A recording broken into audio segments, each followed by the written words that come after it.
গত বছর সেপ্টেম্বরে আন্তর্জাতিক প্রীতি ম্যাচে ব্রাজিলের হয়ে খেলতে নেমে গুরুতর ইনজুরিতে পড়েছিলেন ব্রাজিলিয়ান সুপারস্টার নেইমার জুনিয়র। সেই ইনজুরির কারণে সে সময় অস্ত্রোপচার করা হয়েছিল নেইমারের। এরপর হাসপাতালের বেডেই দীর্ঘদিন কাটিয়েছেন নেইমার। এমন ইনজুরি কাটিয়ে ঠিক কবে নাগাদ মাঠে ফিরবেন নেইমার সে বিষয়ে এতদিন সঠিক নিশ্চয়তা দিতে পারেননি ব্রাজিল জাতীয় দলের চিকিৎসক রদ্রিগো লাসমা। এদিকে ইনজুরির কারণে নেইমার জুনিয়র বাদ পড়েছেন ব্রাজিলের কোপা আমেরিকার স্কোয়াড থেকে।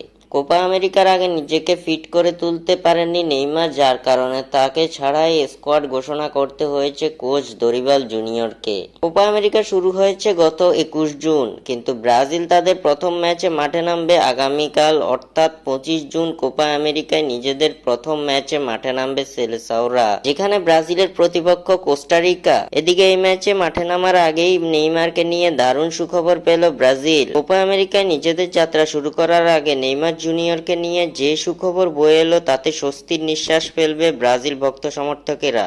এতদিন নেইমারের মাঠে ফেরার নির্দিষ্ট দিনক্ষণ জানা না গেলেও তা জানা গেল এবার। নেইমার নিজেই জানিয়েছেন ঠিক কবে পরিপূর্ণভাবে মাঠে ফিরতে যাচ্ছেন তিনি। নেইমার জুনিয়র জানিয়েছেন চলতি বছর সেপ্টেম্বরের শেষের দিকে মাঠে ফিরবেন তিনি, যার সম্ভাব্য তারিখ আগামী 22 সেপ্টেম্বর। ব্রাজিল ভক্তদের সুখবর দিয়ে নিজের মাঠে ফেরার দিনক্ষণ জানালেন নেইমার জুনিয়র।